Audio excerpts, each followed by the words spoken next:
السلام علیکم ورحمۃ اللہ۔ میرے طالب علم ساتھیوں، آپ کی فرمائش پر، آپ کے کہنے پر ہم یہ ویڈیو کا سلسلہ شروع کیے ہوئے ہیں۔ اللہ کرے کوئی ایک آدمی سمجھ جائے، ایک آدمی ہی سمجھ جائے تو میں سمجھتا ہوں انشاءاللہ کل قیامت کو میری نجات کا وہ سبب بنے گا کہ وہ انسانوں کے ساتھ صحیح طریقے سے جب ان کا علاج کرے گا وہ شفا پائیں گے۔ جس کو شفا کہتے ہیں وہ ادل بدل کا نام شفا نہیں ہے۔ تو آج ہم ایک ویڈیو کر رہے ہیں شوگر پر۔ یہ تھوڑی سی لمبی تو ہوگی، میں مجھ سے بتانے کی کوشش کروں گا، مگر آپ نے پوری ویڈیو سننی ہے تو آپ انشاءاللہ شوگر کے بہترین معالج بن جائیں گے۔ شوگر جو ہے انسانی جسم میں ایک علامت پیدا ہوتی ہے جس کو تم ذیابیطس کے نام سے پکارا جاتا تھا۔ ایلوپیتھی نے اس کا نام شوگر رکھ دیا۔ کیا بات ہے ان کی، یہ چینی کو بھی شوگر کہتے ہیں، یہ گڑ کو بھی شوگر کہتے ہیں، میٹھی ہر چیز جو ہے وہ ان کے لفظ۔ یہ جو ان کو ملتی ہے خون سے شوگر، اس لیے اس کا نام رکھا ہوا ہے ان نے۔ وہ تھوڑے میٹھی ہوتا ہے، وہ مواد جو ملتا ہے نا خون سے، وہ اس کا جو ہوتا ہے وہ میٹھا ہوتا ہے۔ اب میں اصل بات پر آتا ہوں۔ یہ جو ایلوپیتھی کہتی ہے کہ شوگر کے مسئلے میں، شوگر یہ تو مرض کہتے ہیں، ہم علامت کہتے ہیں۔ شوگر کا جو مرض یہ کہتے ہیں کہ اس میں لبلبا انوالو ہے۔ میرے پیارے، میرے دوستوں، میرے بھائیوں، یہ ذہن میں بٹھا لیں، شوگر لبلبے کا مرض نہیں ہے جی، شوگر لبلبے کا مرض نہیں ہے۔ اور ہمارے حکماء نے کتابیں لکھی ہیں، ان نے لکھا ہے کہ شوگر چوتھے ہضم کی خرابی ہے۔ کیا نام لوں ان کا، ضرورت نہیں ہے، ہمارے لیے وہ بڑے ہیں بھائی، کوئی ضرورت نہیں ان کی لکھنی۔ انہوں نے لکھا ہے کہ چوتھے ہضم کی یہ مرض ہے، مگر جب ہم نے اس کی تحقیق کی، شوگر کے مریضوں کو اٹینڈ کیا، دیکھا، سمجھے، تو ہم نے پایا کہ شوگر پہلے ہضم کی خرابی ہے۔ پہلا جو ہضم ہوتا ہے معدے میں، دوسرا ہضم ہوتا ہے چھوٹی آنت میں، تیسرا ہضم ہوتا ہے بڑی آنت میں جو گچھا دار ہوتی ہے ان میں، اور چوتھا ہضم ہوتا ہے جگر میں۔ ایک بڑی لمبی تفصیل ہے ہضم کی، مگر یہاں میں صرف اتنا عرض کروں۔ ہاں، یہ یاد رہے کہ ایک چوتھا ہضم صابر صاحب نے کہا جو خون چلتا ہے اس میں بھی ہضم ہوتا ہے۔ میرے بھائی، اس میں تو جو چیز ہوتی ہے وہ ہضم شدہ ہوتی ہے، خون کے اندر تو کوئی ہضم نہیں ہوتا۔ بہرحال یہ پہلے ہضم کی خرابی ہے۔ آج ہمارے جو معاشرہ ہے، ہمارا رہن سہن ہے، جو ہمارا طرز زندگی ہے، وہ بہت بدل گیا ہے۔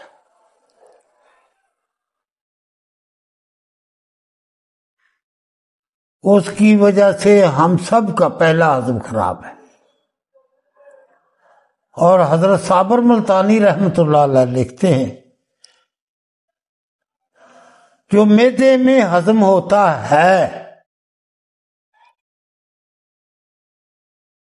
اس میں منہ کا لعاب شامل ہے جو کھانے کو نرم کرتا ہے اور لبدی بننے کے قابل بناتا ہے، اور ساتھ اس میں صدا گرتا ہے۔ اب جتنے بھی ہمارے حکماء ہیں یا ایلوپیتھی کے پروردہ ہیں اسی کو ماننے والے ہیں، جاننے والے، تو یہ تیزاب کہتے ہیں تیزاب گرتا ہے۔ تیزاب نہیں گرتا، ہرگز معدے میں تیزاب نہیں گرتا، وہ صدا ہے۔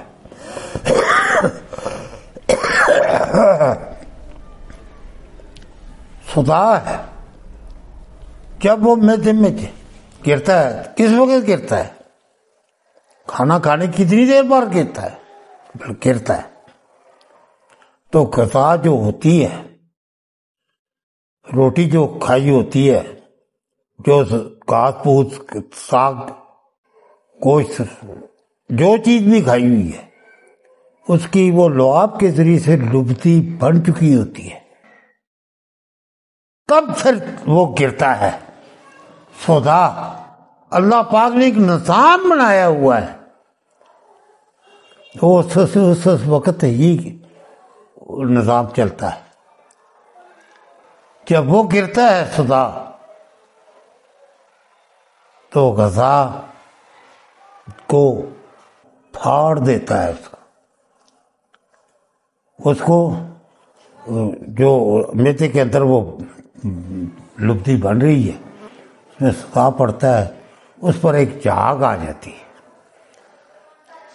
جو حضرت صابر ملتانی رحمۃ اللہ اپنی ایک کتاب میں لکھتے ہیں، وہ مجرا صدر کے ذریعے ڈائریکٹ خون میں جاتا ہے۔ یہ جب چیک کرتے ہیں شوگر کو،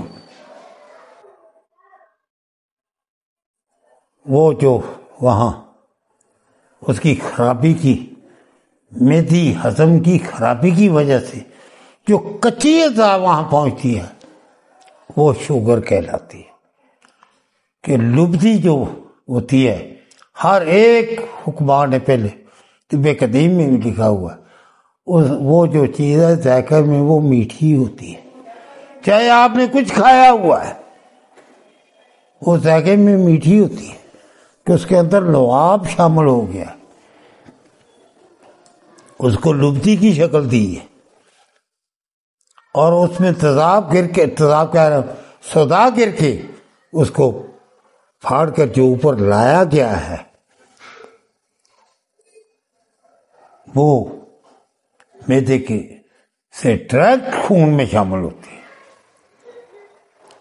اب یہ نہ پوچھنا مجھ سے کہ خون میں جانے کے کو یہ حضرت صابر سے پوچھ لینا۔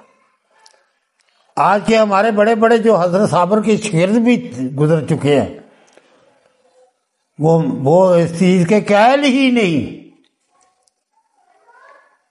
کہ یہ ہضم خون میں ڈائریکٹ شامل ہوتا ہے، نہیں، وہ کہتے ہیں کہ جگر میں جا کے ہضم ہو کے وہ خون کی شکل، حالانکہ ایسا نہیں ہے۔ انشاءاللہ ہماری کتاب اس پر پوری طرح کھول کر آپ کے سامنے ساری باتیں رکھیں۔ میں ویڈیو میں یا یوٹیوب پر یا کہیں بھی ابھی وہ دوسرا حصہ کتاب پہ وہ شامل ہے، لکھا جا چکا ہے۔ وہاں میں جو اگلے ہضم ہے وہاں کیا تیار ہوتا ہے، یہاں کیا ہے میرے پیارے؟ کیفیاتی مادہ جو پھٹ کر وہ پہلے ہضم میں وہ جاتا ہے خون میں، وہی خون میں شامل ہوتا ہے. ہاں جی. جگر سے کوئی چیز خون میں نہیں جاتی، اتنا عرض کر دو. یہ ایک اور لڑائی ہے جو جگاتیوں کے ساتھ چھڑ جائے گی. وہ پہلے دن سے میرے وہ باتوں کے خلاف. آج پہلی دفعہ یہ بات میں آپ کے سامنے کر رہا ہوں کہ جگر سے خون میں کوئی چیز شامل نہیں ہوتی. جگر میں کیا بنتا ہے، کیا کچھ ہے، وہ کہاں کہا جاتا ہے، انشاءاللہ وہ آگے کتاب میں ملے گا آپ لوگوں کو. انشاءاللہ ہم پوری کوشش میں لگے ہوئے ہیں. ویڈیوز بھی تیار کر رہے ہیں، کتاب کو بھی مکمل کر رہے ہیں. جب تک کتاب مکمل نہیں ہوگی آپ کے سامنے نہیں لائی جائے گی. اور ان کی تمام جو ہے تب دری کی دری رہ جائے گی. جی میں کتابے کے ساتھ بات کر رہا ہوں، ایسے ہی نہیں. جگر میں خون جاتا ہے، وہ خون جاتا ہے.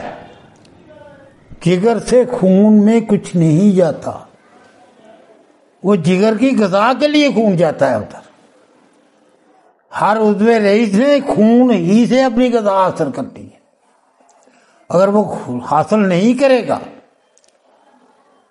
اس کی موت ہو جائے گی. دماغ کو بھی خون جاتا ہے، جگر کو بھی جاتا ہے، قلب میں تو ہے ہی خون. وہاں سے ایک علیحدہ سے نالی ہے جو دل کو غذا دیتی ہے.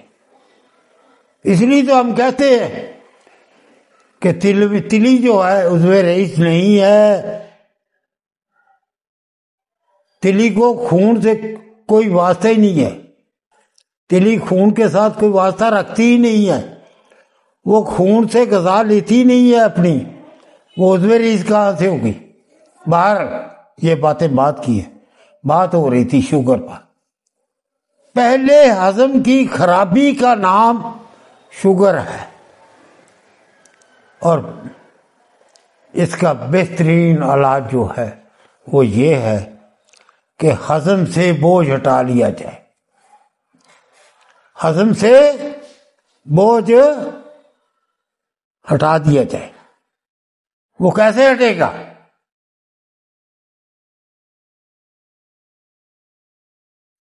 اس کی جو ہے شوگر کے مریض کا اناج بند کرتے ہیں.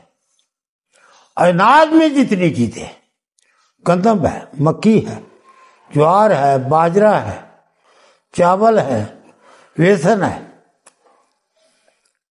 سب سے دیر میں اناج جو ہے وہ ہضم ہوتا ہے. ہضم تو خراب ہے.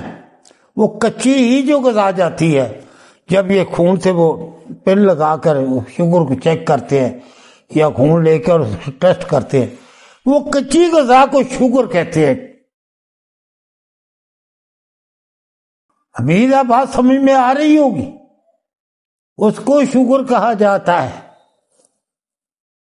تو آپ پہلے ہضم سے بوجھ اتار دیں.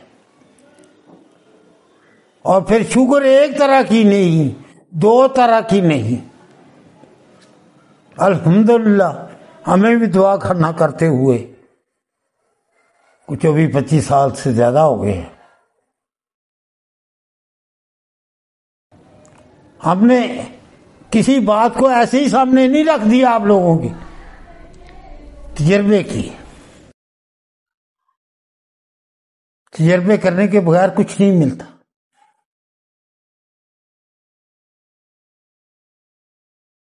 یہ جو ہم اس حال میں بیٹھے ہیں، یہ ان تجربات کی روشنی، وہ تجربات ہی کی وجہ سے اس روشنی میں چلتے ہوئے آپ تک علم کو پہنچا رہے ہیں کہ آپ سمجھ سکیں، آپ تک حقیقت پہنچ سکے. تو میرے پیارے، اناج کا بوجھ فوری طور پر مریض سے ہٹا دے. انسولین بھی لگ رہی ہے تو کوئی پرواہ نہیں، اگر گولیاں کھا رہا ہے تو کوئی پرواہ نہیں، وہ آہستہ آہستہ کم کرے. پہلے 4-5 دن تو اس کو وہ جو دوائیاں لے رہا ہے وہ ساتھ چلاتے رہے. پھر وہ نشہ ہے سب، نشہ یکدم روکو گے تو نقصان ہوگا مریض کا. ایسے ایسے اس کو کم کرے. جب وہ کم ہو جائے، دوائیاں ختم ہوں گی تو شوگر چیک کر لینا. یہ تو خود سبب ہے ان کی دوائیاں. اگلی بات، ان کی ادویات اتنی ہے ایلوپیتھی کی، وہ شوگر کو جسم سے نکال کے باہر نہیں نکال سکتی، جسم سے باہر نہیں نکال سکتی. ان کی ادویات خون سے علیحدہ کر کے جسم کے اندر ہی جمع کرتی ہیں، اور جہاں یہ جمع ہوتی ہے شوگر، وہاں سے خون کا گزر بند ہو جاتا ہے. وہی وجہ بنتی ہے گینگرین کی. خون کا گزر نہیں رہتا تو وہاں گینگرین ہو جاتی ہے. وہ ٹھیک کیوں نہیں ہوتی؟ کہ خون نہ ادھر کو خون جائے گا، نہ گینگرین ٹھیک ہوگی. کتنے مریض ہیں الحمدللہ جن کی پاؤں، انگوٹھے، ٹانگیں کٹنے سے بچائی ہیں انشاءاللہ. یہ تو کیسے کیسے کام کرتے ہیں. یہ ٹامک ٹوئیاں مار رہے ہیں جو ایلوپیتھی والے، یہ کوئی شوگر کا علاج نہیں کر رہے. شوگر کو آگے سے آگے دوائی جاتے ہیں، پہلی دوائی کام چھوڑ جاتی ہے، اسے پاورفل دوائی دیتے ہیں، اس سے پاورفل، پھر انسولین پر لے جائے گی.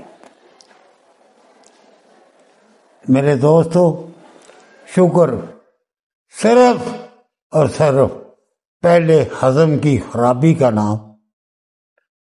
یہ زیادہ علماء کو کیوں ہوتی ہے؟ پیر حضرات کو کیوں ہوتی ہے؟ یہ سیاستدانوں کو کیوں ہوتی ہے؟ یہ جو رشوت خور افسران ہیں ان کو کیوں ہوتی ہے؟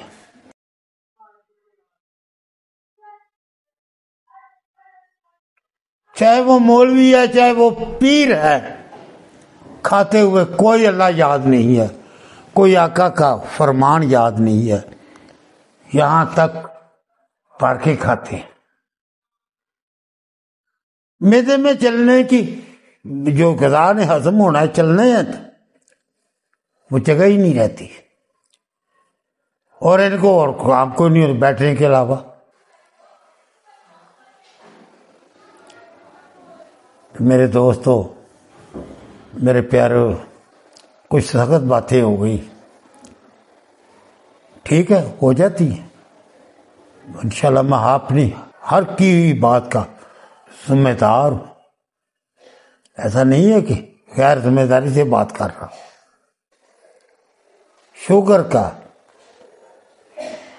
شوگر 6 میں سے مجھے 20-25 سال ہو گئے ہیں دعا خانہ کرتے ہوئے، 5 تحریکوں میں شوگر کو دیکھا ہے. عضلاتی صابی اتنا تو آتے ہی نہیں مریض، شوگر کو نہیں دیکھا. آج تک میرے پاس نہیں آیا، ہو سکتا کل کو وہ آ جائے عضلاتی صابی.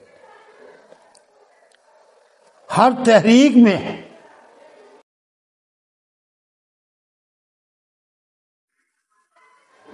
اگر مریض کو قائل کرے، اگر نہ چھوڑنے پر تیار ہو جائے، اس کی تحریک جو چل رہی ہے جس میں اس کو شوگر ہے، اس کے مطابق جو غذائیں بنتی ہیں، سبزیاں بنتی ہیں، وہ اس کو دی جائے. پکا کر کچی سبزی کوئی نہیں دینی. یہ سلاد کے نام پر ہم سے دھوکہ کیا جا رہا ہے یہ میدا تو پکی ہوئی سبزی کو نہیں ہضم کرتا، یہ کچی سبزیاں ہمیں کھلائیں گے۔ اب کیٹوں کے نام پر ایک فراڈ شروع ہوا، وہ آپ کا ہاں مطلب بھی ہو جائے۔ یہ غذا سے جو علاج ہے، یہ کیٹوں والے چل کے آپ سے چھیننے والے ہیں، یاد رکھیے، آپ سے چھین لے جی، آپ دیکھتے رہ جائیں گے، ہاتھ ملتے رہ جائیں گے۔ نہ کالجوں والوں کی آنکھیں کھلتی ہیں، نہ ہماری جو کونسل بنی ہوئی ہے ان ممبران کی، بس اپنی موجوں میں لگے ہوئے۔ طب کو کہ جو خطرناک معاملات ہیں دن پر دن پیدا کیے جا رہے ہیں۔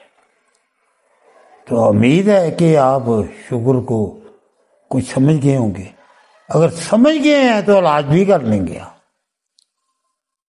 علاج حقیقت طب کے مطابق کرنا ہے، تب ہوگا۔